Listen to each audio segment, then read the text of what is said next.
ጤና ይስጥልን። ይህ ባና ሚዲያ ነው። ከባና ሚዲያ ለዛሬ ያዝናቸውን ዘገባዎች አሁን ማስደመጥ ጀመርን። አበይት ነጥቦቹን እናስቀድማለን። በትግራይ ተበትኖ የቆየው የክልል ምክር ቤት ወደ መደበኛው ስራው እንዲመለስ በህወሓት ማዕከላዊ ኮሚቴ የተላለፈውን ውሳኔ በመደገፍ በሽራሮ፣ በራያ አላማጣና በመቀሌ ከተማ የሚገኙ የምክር ቤት አባላት ውይይት አካሂደዋል። ምክር ቤቱ የትግራይ ጊዜያዊ አስተዳደር ስልጣንን በመሻር አዲስ አፈጉባኤና ምክትል አፈጉባኤ ይመርጣል ተብሎ ይጠበቃል። እንመለከተዋለን።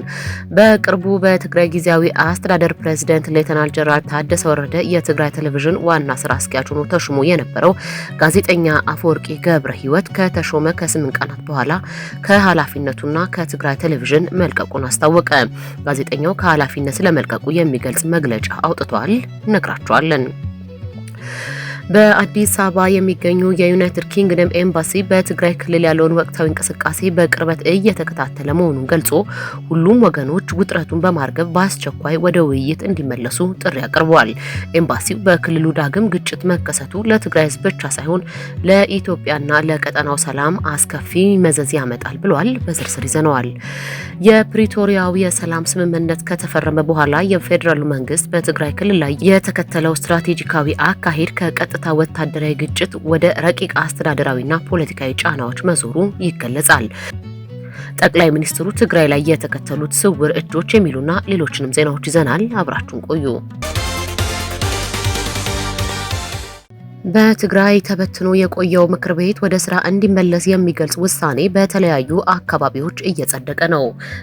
በትግራይ ተበትኖ የቆየው የክልል ምክር ቤት ወደ መደበኛ ስራው እንዲመለስ በህወሓት ማዕከላዊ ኮሚቴ የተላለፈውን ውሳኔ በመደገፍ በሽራሮ፣ በራያ አላማጣና በመቀሌ ከተማ የሚገኙ የምክር ቤት አባላት ውይይት አካሂደዋል። በሽራሮ ከተማ በተካሄደው መድረክ የከተማዋ ከንቲባ ገብረ ህይወት ገብረ ዮሐንስ ለምክር ቤቱ ባቀረቡት ሪፖርት ምክር ቤቱ ወደ ስራ እንዲመለስ የቀረበው ውሳኔ በከተማ ደረጃ በተካሄዱ 9 መድረኮች ሙሉ በሙሉ በሚባል ደረጃ ተቀባይነት ማግኘቱን ገልጸዋል።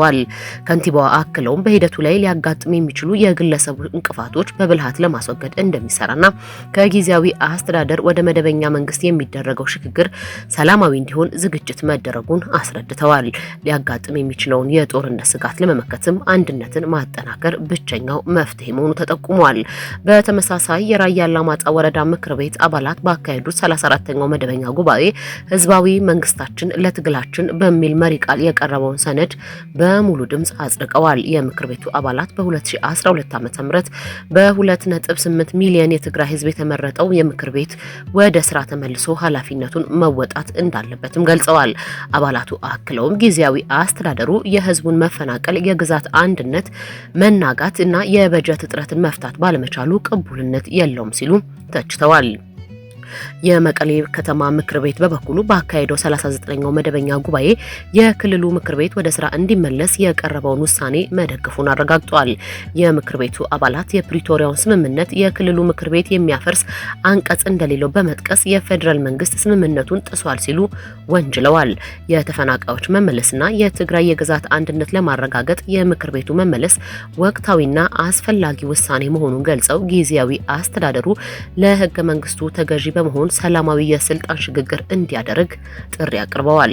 በእነዚህ መድረኮች ላይ የትግራይ ሰራዊት ተፎካካሪ ፓርቲዎችና በውጭ ሀገር የሚኖሩ ተጋሩ ለክልል ምክር ቤት አስፈላጊውን ድጋፍ እንዲያደርጉ ጥሪ የቀረበ ሲሆን የየአካባቢው ምክር ቤቶችም የቀረቡትን የድጋፍ ውሳኔ ሀሳቦች በሙሉ ድምጽ አጽድቀዋል።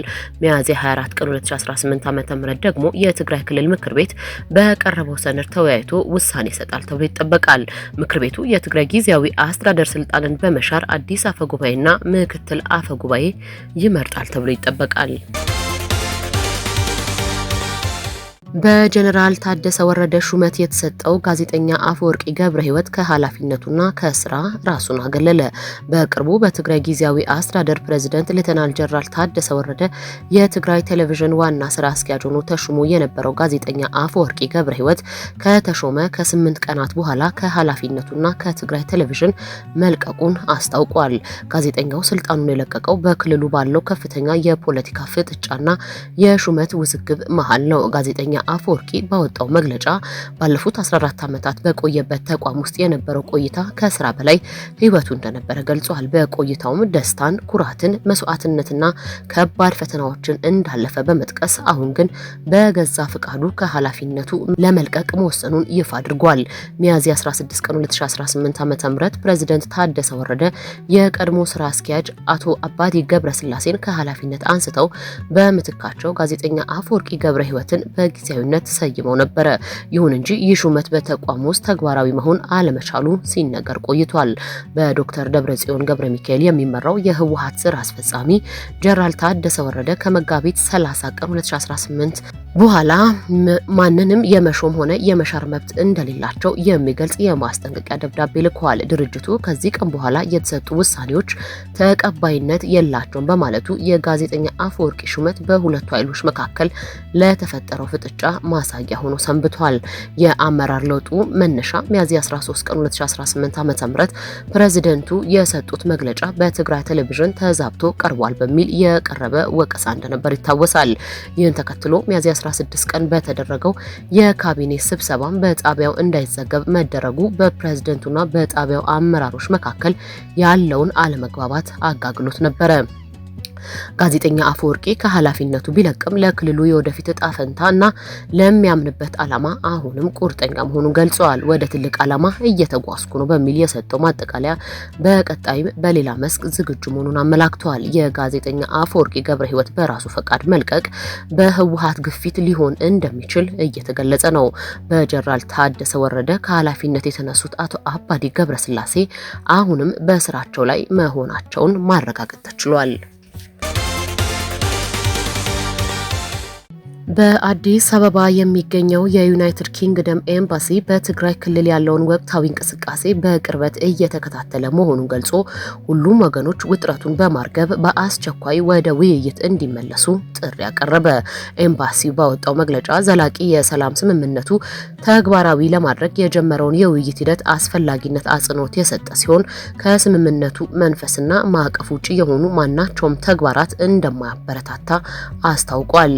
በክልሉ ዳግም ግጭት መከሰቱ ለትግራይ ህዝብ ብቻ ሳይሆን ለኢትዮጵያና ለቀጠናው ሰላም አስከፊ መዘዝ እንደሚያስከትል በማሳሰብ የሰላም ስምምነቱ እንዲከበር ጥሪውን አስተላልፈዋል። የፕሪቶሪያው ስምምነት እንዲተገበር የፌዴራል መንግስቱም የገባውን ቃል እንዲያከብርና ተፈናቃዮች ወደ ቀያቸው እንዲመለሱ በተከታታይ ተማጽኖዎች ሲቀርቡ ቢቆዩም እነዚህ ሁሉ ተማጽኖዎች በዓለም አቀፉ ማህበረሰብና በምዕራባውያኑ ኃይሎች በዝምታና በቸልተኝነት ሲታለፉ ቆይተዋል። ይህ ዝምታ በወቅቱ ከፌዴራል መንግስት ጋር የነበራቸውን ግንኙነት ወደ ነበረበት ለመመለስና በኢትዮጵያ ያለውን የፖለቲካ ሁኔታ ሰላማዊ ነው በሚል ሽፋን ጥቅማቸውን ለማስጠበቅ ካላቸው ፍላጎት የመነጨ ነበር።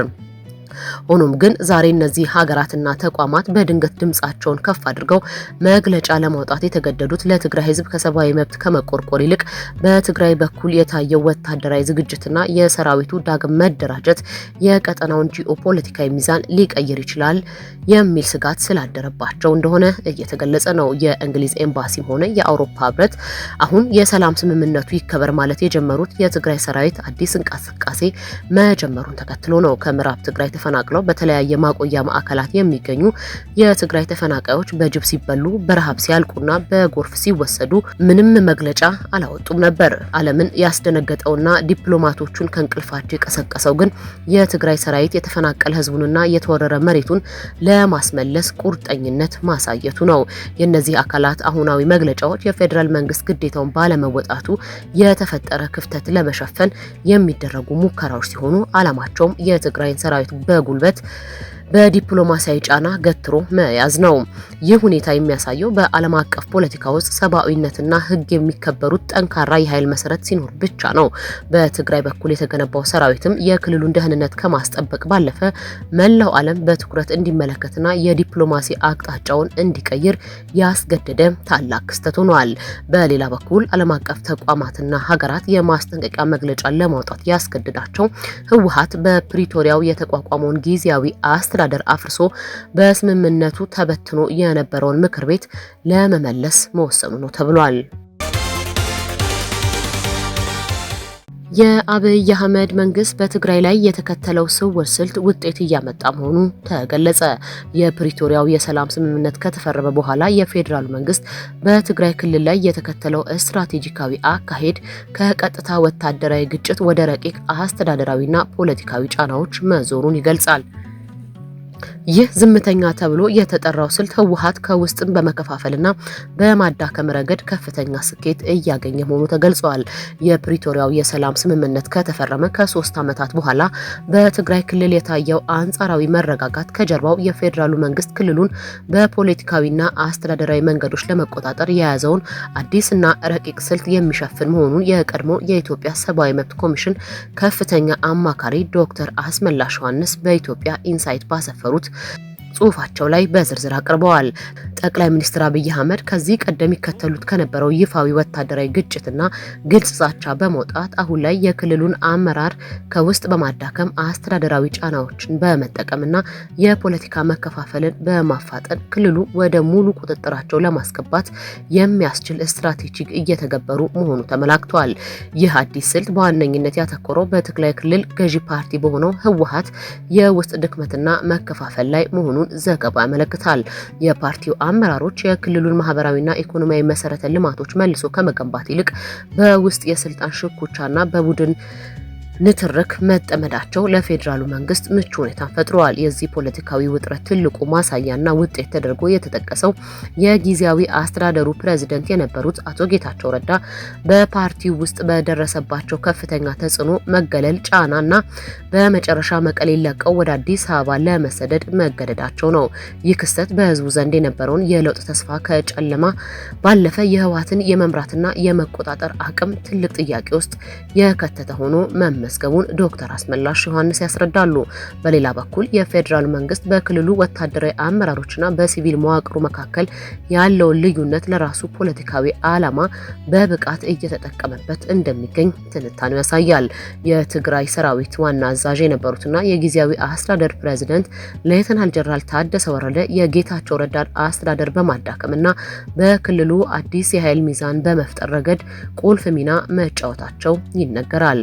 ጠቅላይ ሚኒስትር አብይ አህመድ ጀነራል ታደሰን እንደ አመቺ የትብብር ሰው በመቁጠር በቅርቡ የፕሬዝዳንትነት ስልጣናቸውን ለተጨማሪ 1 ዓመት በዝምታና ያለምንም ተቃውሞ እንዲራዘም ማድረጋቸው የዚሁ ስልት አካል ነው ተብሏል። ይህም የክልሉን ፖለቲካዊ አስተዳደር በሲቪል አመራሮች ሳይሆን በወታደራዊ ሰዎች ቁጥጥር ስር በማዋል የፌዴራሉን መንግስት ፍላጎት በረቂቅ መንገድ ለማስፈጸም የታለመ መሆኑን ጸሐፊው አብራርተዋል። ይህ የአመራር ቀውስና ተከታታይነት ያለው የፖለቲካ ንትርክ በክልሉ ህዝብ ላይ እያሳደረ ያለው ተጽዕኖ እጅግ ከፍተኛ ሆኖ ተገኝቷል። ከጦርነቱ በኋላ ያለው የኢኮኖሚ መቀዝቀዝ፣ የሰላም ስምምነቱ ድንጋጌዎች በተሟላ ሁኔታ አለመተግበርና የመልሶ ግንባታ ሂደት መዘግየት በትግራይ ህዝብ ዘንድ በህወሓት ላይ የነበረውን ጽኑ ድጋፍና አመኔታ በከፍተኛ ሁኔታ እንዲሸረሸር አድርጎታል። ፌዴራል መንግስትም ይህንን የህዝብ ቅሬታና የፓርቲውን መዳከም እንደ መልካም አጋጣሚ በመጠቀም በክልሉ ጉዳዮች ላይ ያለውን ቀጥተኛና ተዘዋዋሪ ተጽዕኖ በየቀኑ እያሳደገ ይገኛል። የክልሉ ሀብትና አስተዳደራዊ መዋቅር በፌዴራል ቁጥጥር ስር የማዋል ተግባርም የዚሁ ስልት ስኬት ተደርጎ ተወስዷል።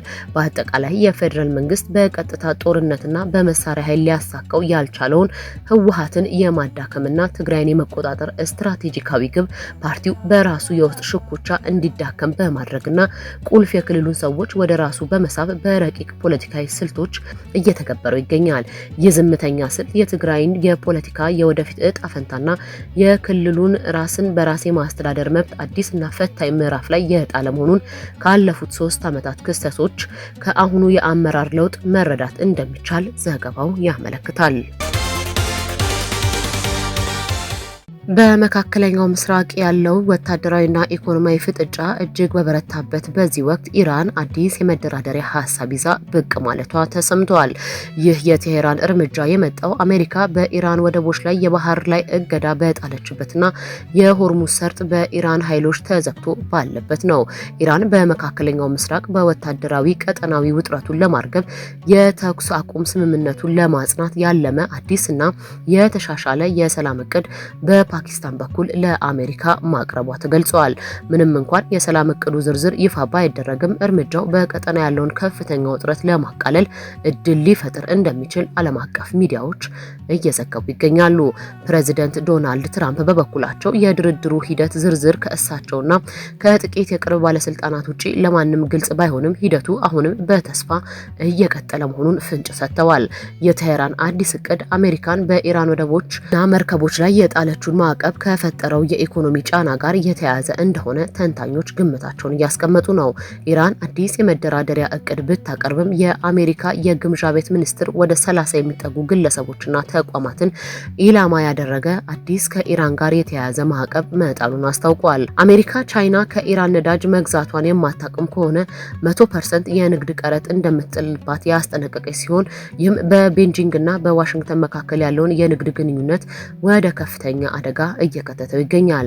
የኢራኑ የውጭ ጉዳይ ሚኒስትር አባስ አራቅቺ በበኩላቸው ፔንታገን የጦርነቱን እውነተኛ ወጪ እየደበቀ ነው ሲሉ ከሰዋል። እንደ ሚኒስትሩ አባባል ጦርነቱ ለእያንዳንዱ አሜሪካዊ ቤተሰብ በወር $500 የሚደርስ የፋይናንስ ጫና እየፈጠረ ቢሆንም ዋሽንግተን እውነታውን ለሕዝቧ እያሳወቀች አይደለም ብለዋል።